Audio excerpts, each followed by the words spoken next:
Welcome back. It's been a while since we've done a video. Wanted to talk a little bit about a new project that I'm doing. After I change the camera angle.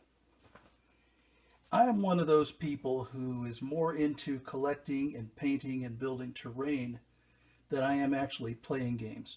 And I'm I don't know if I'm a compulsive collector, but I just love snapping up cool miniatures when I see them.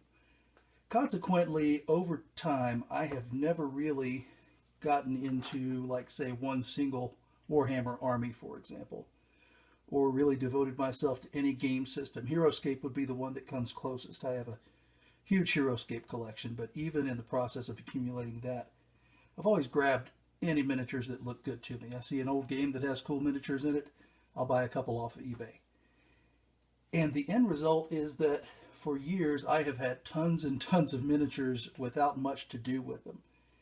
And I, in the last few years, discovered a game called Song of Blades and Heroes, which I've talked about in other videos. But in short, it's a skirmish level game. You can play with small armies, very flexible. You can create just about any kind of army you want, and you can use any miniature you want.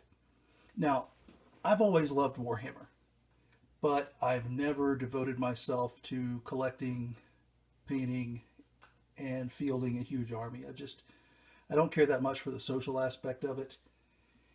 And I have a short attention span. I'll do a few squads of one thing and want to move on to something else. And a couple of years ago, I even started doing Space Marines because I heard that 40K was a little faster paced, required smaller armies. But same thing happened. I painted up a bunch of Space Marines and kind of lost interest and found myself painting up bits and pieces of other 40K armies. So what I've decided to do, since I love the flavor of Warhammer, I love the fluff and just all the various armies that you can get, both in fantasy and 40K, and because I have so many miniatures that I'm not really using, I'm doing what I'm calling Song of Bladeshammer. Basically, I'm going through and I'm creating a Warhammer or a Song of Blades and Heroes army that matches one of the Warhammer armies. And the good thing is you can have what is by Warhammer standards a very small army, and it'll actually represent a ton of armies. What you see in front of you is an entire faction, and this is way more than I would need to play a game of Song of Blades and Heroes. So I've got tons of combinations, but also it's going to make for a cool display. So anyway, one by one, I'm going to take a Warhammer army, some defunct, like the Tomb Kings here, which I have been reading is no longer around.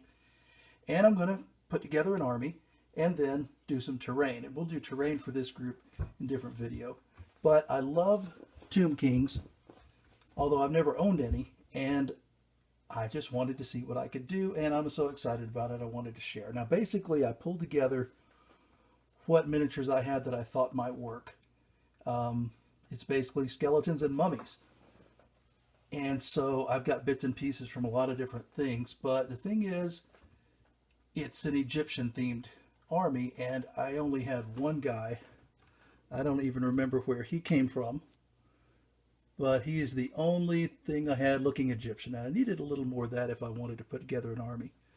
So I went to my local game store hoping maybe they had some old Tomb Kings still on the shelf. They didn't, but I made some nice finds from Reaper Miniatures, and I just love this guy. This is a mage.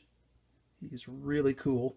So I figure he and the other guy I had will be, I don't know if I'll even pronounce these right. Basically, I went through the Tomb Kings army list online and I tried to match up miniatures and give them Song of Blades and Heroes ratings. So there's something called a Hierophant, and that's supposed to be like your uber powerful magician. So that's what this guy will be. And the other will be a Lish Priest. I guess that's how you say it. Then for my king and my prince, this is another guy I found at the store. He definitely has that Egyptian vibe to him. And then here's another guy that I had had all along. And then also, I got these three guys who are also Reaper Bones. And so right here, obviously not counting this guy, I've got a nice Egyptian vibe going.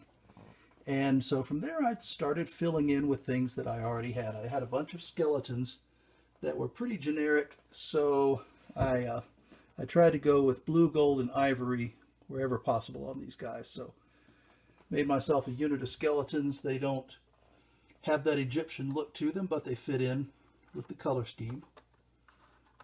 I had lots of different mummies and skeletons that I chose not to use. I had a lot of mummies from Hero Quest and skeletons from Hero Quest, skeletons from Dark World, and I can't even remember. But a lot of them didn't have the right look, so I'm going to save them for something else. These guys, I think, are from the Dark World board game. And then, you know, they're just generic mummies, but hey, they look Egyptian to me. And then this guy, no idea where he's from, but I want to have one mummy that looked a little different so I can have like a mummy lord or a mummy hero or a more powerful mummy that'll stand out. This guy, he doesn't have an analog in the Warhammer book, but he's a crypt guardian, I want to say from Mage Knight. So I thought he fit thematically. This was an awesome find. It's a scarab swarm. And Song of Blades and Heroes does have room for swarms, rules for swarms. Various guys with spears. And again, these aren't necessarily Egyptian looking, but because I've got a good color scheme and the Egyptian looking people up front, they blend in nicely. I have one horseman. I want to say these are probably vampire counts, but I made him work. And I hope to find more. I would like to find some true Tomb Kings. These are either from Dark World or Dragon Strike, and I'm going to make them Tomb Guards. And then a couple of cool finds. These guys, I have these huge oversized plastic skeletons, but they look like big Tomb Kings. So I painted them up, and for now they're going to be my Ushabti until I can maybe someday find some actual Warhammer figures, because that's a very cool figure. Another neat find, if you go somewhere like Michael's or Hobby Lobby, they have these tubes, T-O-B. Now there's Egyptian stuff in this one that I think I'm going to end up using as terrain. But in another one they had some cool critters, and they had a scorpion. Now this guy was black, red, and glossy, but I painted him bleach bone, put on some blue, gave him a wash. He blends in nicely. And also there was a cobra in there that I gave the weird paint job. I originally had him looking a little more natural, but I realized that would mean he was the only thing in my entire army that wasn't undead, and that didn't really work for me. Now, what I haven't made up my mind about is this bone giant. But for now, I think he'll do. So I'll add on, for those of you who play Song of Blades and Heroes, I'll put my army list on the video so you can see the rankings. Or I'll just post it on my website, either one. But anyway, just wanted to share my new project I'm doing. And next I'll do some sort of Egyptian Tomb King terrain. And then I'll move along to a new army. And over time, I will have a cool faction for lots of different aspects of Warhammer. Thanks for watching. See you next time.